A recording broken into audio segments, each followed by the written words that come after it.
Trump targets Europe's tech laws with tariff threats, Zuckerberg steps in. Washington on alert, big tech and trade collide in a high-stakes showdown. Europe braces, Trump's tariff ultimatum backed by Silicon Valley power. When President Trump signed that February 21 memo ordering a review of Europe's digital tax and tech laws, most people saw another headline about tariffs. But behind those headlines, a different story was unfolding. Mark Zuckerberg, the same CEO who spent years in conflict with Washington over privacy and speech, was now quietly aligned with the White House. Together, they had found a common enemy: Europe's regulators. And for the first time, America's tariff machine and Silicon Valley's lobbying engine were aimed in the same direction, toward Brussels. It started with a number: 4 billion. That's how much European governments collected in digital services taxes from US companies in 2024. Meta, Google, Amazon, they paid the price for being dominant. To Brussels, this was about fairness. To Washington, it looked like a toll on innovation. At the same time, the European Union was rolling out two massive laws, the Digital Markets Act and the Digital Services Act. These rules forced big platforms to share data with smaller rivals, limit targeted ads, and remove harmful content fast, or face fines of up to 10% of global revenue. That's billions of dollars at stake for every tech giant. Europe said it was protecting citizens. Zuckerberg saw it as a direct attack on his business model. By early 2025, Meta's lobbying in Washington had shifted tone. It was no longer about moderation or privacy, it was about geopolitics. According to Reuters and Bloomberg, Mark Zuckerberg personally met Trump's advisors to argue that Europe's laws were hurting American interests, not just Meta's profits, America's soft power. Trump was meanwhile searching for a new economic front to fight on. Steel and cars were old news. Tech offered something better: visibility, drama, and domestic popularity. He could say he was protecting free speech and American jobs in one sentence.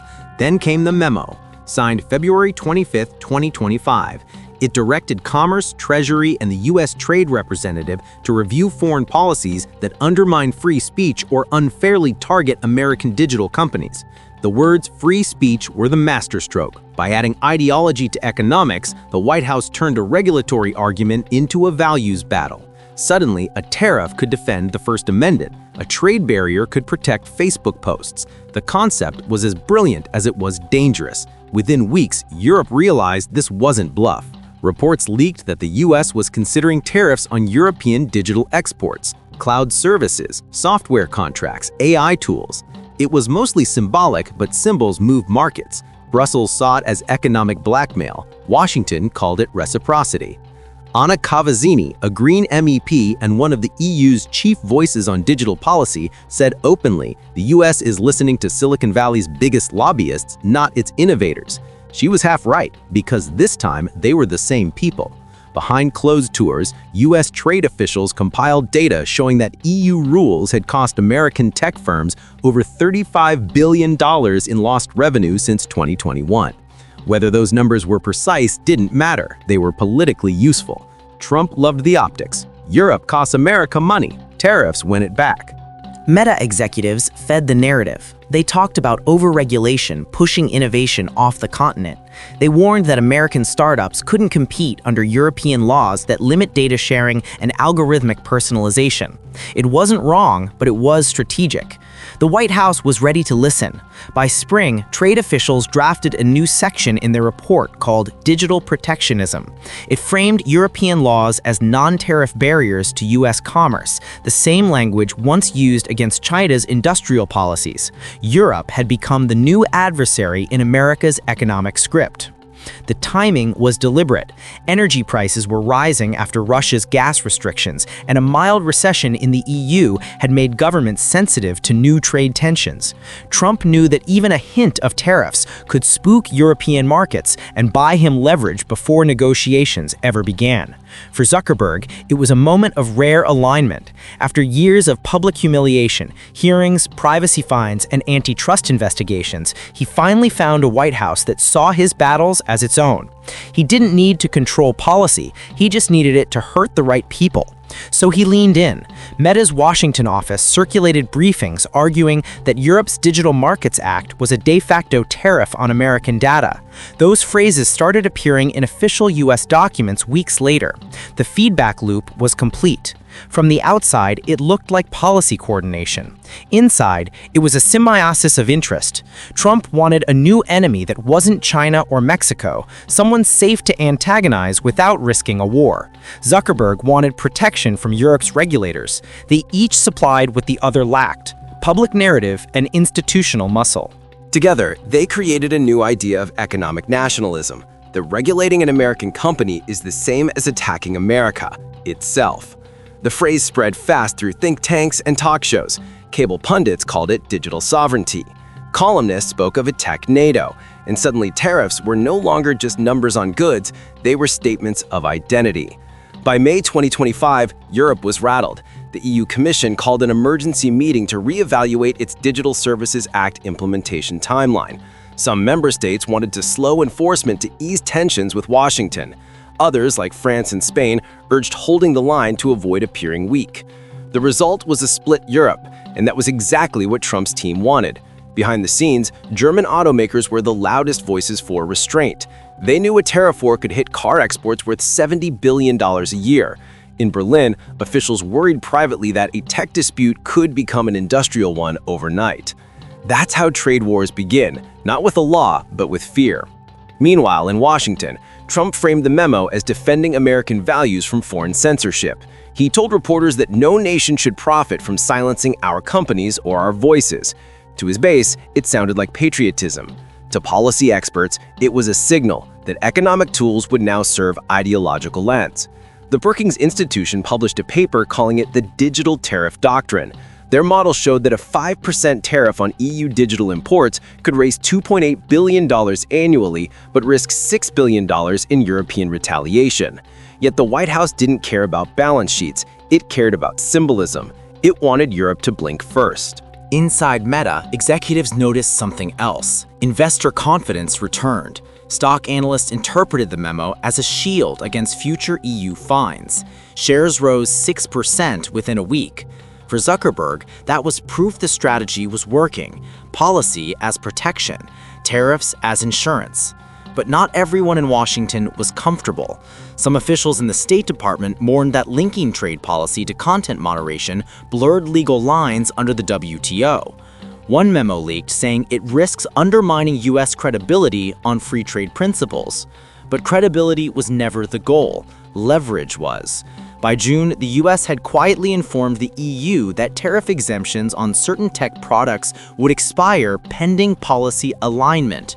Those two words, policy alignment, were diplomatic code for concession. Europe now had to choose between its rules and its market access. That's where part one ends, with two forces finally aligned. A president who believes tariffs can reshape ideology, and a tech tycoon who believes ideology can reshape markets. The question is what happens when their interests diverge, or when Europe decides to fight back. That's where we pick up in next, as the tariff ultimatum spreads beyond Europe, and the world realizes that this isn't just about trade anymore, it's about who owns the rules of the digital age. By mid-summer 2025, Europe wasn't alone anymore. Japan, India, and Canada watched the White House memo and asked the same question. If tariffs can defend free speech, what's next? Because if Washington could label regulation as censorship, it could punish any country for writing its own rules. The line between economic defense and ideological offense had blurred overnight. In August, new leaks hit the press. Bloomberg reported that Trump's advisors had drafted a 10% tariff on all EU digital transactions, software, cloud computing, data storage services. The goal wasn't revenue, it was pressure. One official called it shock therapy for bureaucrats. The markets reacted immediately. Tech shares rose, European exports fell, the euro dipped 2%. But behind that noise, the deeper logic clicked into place. The US was building a trade doctrine where ideas equal assets and rules equal weapons. Meanwhile, Zuckerberg stayed carefully visible but politically quiet. He didn't need to speak, the numbers spoke for him. Meta's user base in Europe had plateaued, ad revenue had dropped 14% year-on-year, and compliance costs under the DMA had climbed to almost $3 billion annually. For any normal company, that was catastrophic. For Meta, it was leverage. Because now those same figures were appearing in White House briefings as proof of unfair European policy. The corporate balance sheet had become part of national diplomacy. Europe, though, refused to fold. Margrethe Vestager, the EU's longtime competition chief, announced a fresh antitrust probe into Meta's ad practices. Her statement was calm but cutting. No company, however large, should dictate democratic law through foreign pressure. It was a direct challenge to both Trump and Zuckerberg. But the US response came within days. The Commerce Department hinted that America might suspend EU tech product exemptions under WTO agreements. A few hours later, a Trump advisor told reporters that if Europe wants a digital war, we can match them bite for bite. The quote went viral, markets wobbled again, and the story stopped being about trade. It became a fight for who gets to write the rules of the future. Behind the drama, real people felt the shock. European startups complained they couldn't access American APIs without new fees. Data transfer deals slowed. Consumers saw subscription prices spike. The IMF warned the standoff could shave 0.3% off global GDP in 2025. That's tens of billions gone for a principle. Yet inside Washington, the mood was triumphant. The memo had worked. Europe was rattled, allies were split, and big tech felt protected. To Trump's circle, it was validation. Tariffs could be cultural weapons as well as economic ones.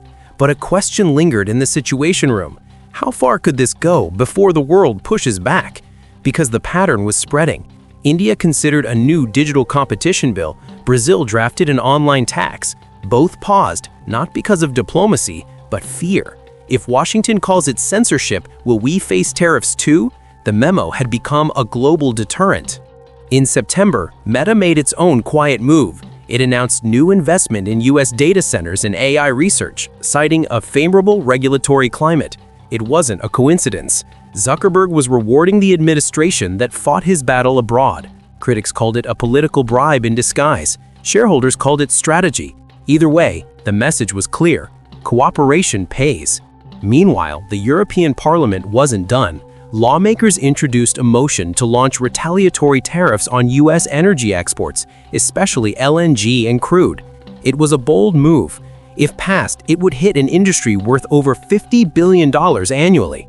Trump responded with his favorite weapon, Twitter. If EU wants a trade war, we won't lose again. It was 199 characters of economic adrenaline. Within hours, energy stocks jumped, the Brussels Eurobond yield rose, and diplomats were back on planes. By October, negotiators met behind closed doors in Geneva. No cameras, no press, just the world's two largest economic blocs trying to avoid a digital civil war. According to leaks from the meeting, the US offered a deal. Europe would delay enforcing some parts of the Digital Markets Act. America would hold off on tariffs for 6 months.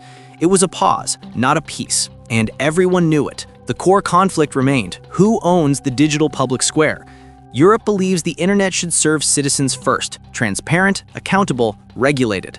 Washington believes it should serve innovation first, free, profitable, self-policing. Those aren't just policy differences, they're philosophies of power. Zuckerberg calls it freedom to build.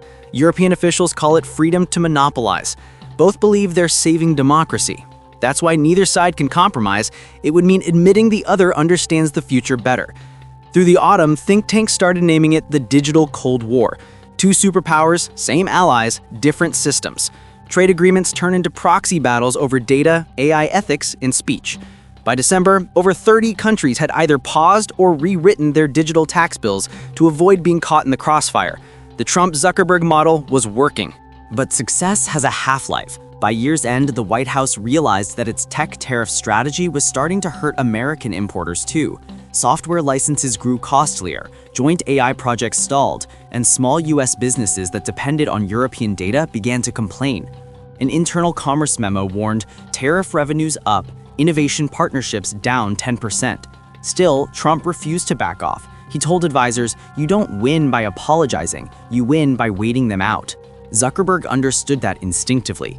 He once said in a press briefing, "Regulation is a marathon, not a moment." In this case, it was a marathon run by two men on parallel tracks, each using the other as momentum. The irony, while they argued over free speech, the actual internet was splintering. US platforms began creating Europe-only versions to satisfy local laws. European apps limited US data access to avoid tariffs. The dream of a borderless web was quietly dying, one policy at a time. Analysts now call it the Great Digital Decoupling. And so we circle back to where this began: a memo, a meeting, a moment of alignment. Trump saw tariffs as power. Zuckerberg saw power as policy. For a brief period, their goals merged and the world shifted around them. But every alignment comes with an expiry date.